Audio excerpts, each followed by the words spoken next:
ہر نام کے پیچھے ایک کہانی ہوتی ہے، ہر قوم کے دل میں ایک تاریخ دھڑکتی ہے اور ہر نسل اپنے اندر ایک فخر، ایک پہچان لیے چلتی ہے۔ آج ذات نامہ آپ کو لے کر جا رہا ہے اس قوم کی طرف جو صدیوں سے عزت، شجاعت اور قیادت کی علامت رہی ہے۔ یہ ہے راجہ قوم کی کہانی۔ لفظ راجہ خود اپنے اندر ایک شان، ایک حکمرانی اور ایک پہچان رکھتا ہے۔ یہ لفظ سنسکرت زبان سے نکلا جس کا مطلب ہے حاکم، بادشاہ یا وہ شخص جو رعیت پر انصاف کے ساتھ حکومت کرے۔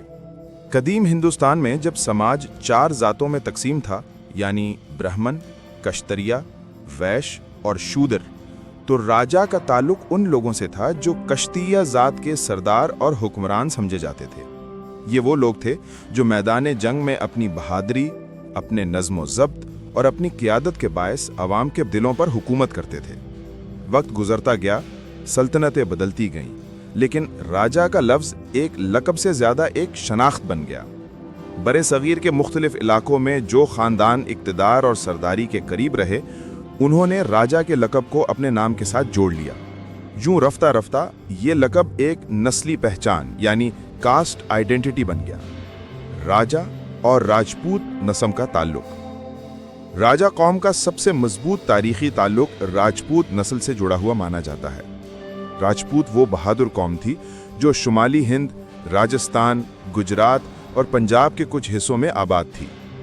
یہ لوگ اپنے عزت و وقار، جنگی مہارت اور سرداری کے لیے مشہور تھے۔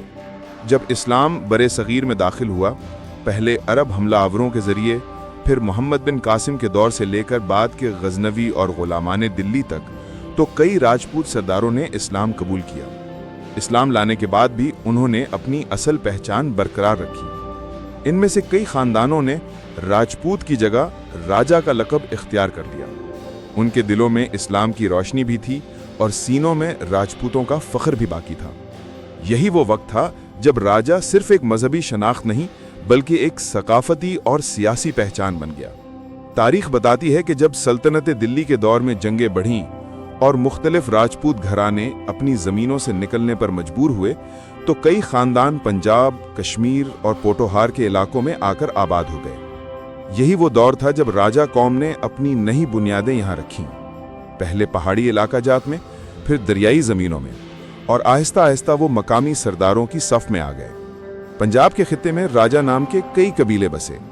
کشمیر، راولا کوٹ، میرپور، چکوال کے گرد و نواح میں آج بھی ایسے خاندان موجود ہیں جو صدیوں سے راجہ کہلاتے آئے ہیں۔ یہ وہ لوگ تھے جنہوں نے اپنے علاقوں میں امن قائم رکھا، جھگڑوں کا فیصلہ کیا، انصاف کو اپنا ہتھیار بنایا۔ ان کی زبان میں اعتماد اور فکر میں قیادت تھی۔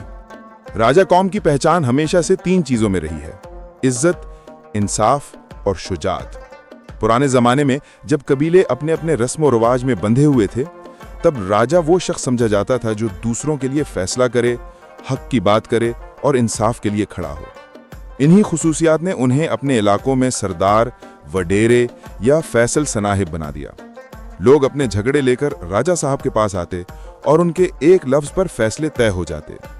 ان کے فیصلوں میں ایک وزن ہوتا تھا جو نسل در نسل ان کے لہجے، روایات اور کردار کا حصہ بن گیا۔ جب راجہ قوم کے لوگوں نے اسلام قبول کیا تو ان کے طرز زندگی میں بھی ایک روحانی رنگ شامل ہو گیا۔ اسلام نے ان کے اندر عدل اور رحم کی قدر پیدا کی۔ اب وہ محض حکمران نہیں رہے بلکہ خدمت گزار رہنما بن گئے۔ انہوں نے علم کو اہمیت دی، مدارس اور مساجد تعمیر کرائیں اور عام لوگوں کے لیے تعلیم و تربیت کا بندوبست کیا۔ درندر در نسل چلتی آئی عظمت کا حوالہ ہے۔ وقت کے ساتھ برِ صغیر میں سلطنتوں کا بدلنا معمول بن گیا۔ کبھی مغل آئے، کبھی افغان، کبھی سکھ۔ ہر دور میں طاقت کا توازن بدلا، لیکن راجہ قوم نے اپنی زمین اور اپنی غیرت کو نہیں چھوڑا۔ کئی راجہ خاندان جموں اور کشمیر سے نکل کر میرپور، راولا کوٹ، کوٹلی، جہلم، چکوال اور اٹک تک پھیل گئے۔ ان میں سے کچھ نے سندھ اور سرحد کا رخ کیا، جہاں وہ زمیندار اور سردار بن گئے۔ انہی ہجرتوں کے دوران راجہ قوم کی کئی شاخیں وجود میں آئیں، جنہوں نے اپنے علاقے، لہجے اور ثقافت کے لحاظ سے اپنی شناخت قائم کی۔ وقت کے ساتھ راجہ قوم مختلف شاخوں میں بٹ گئی،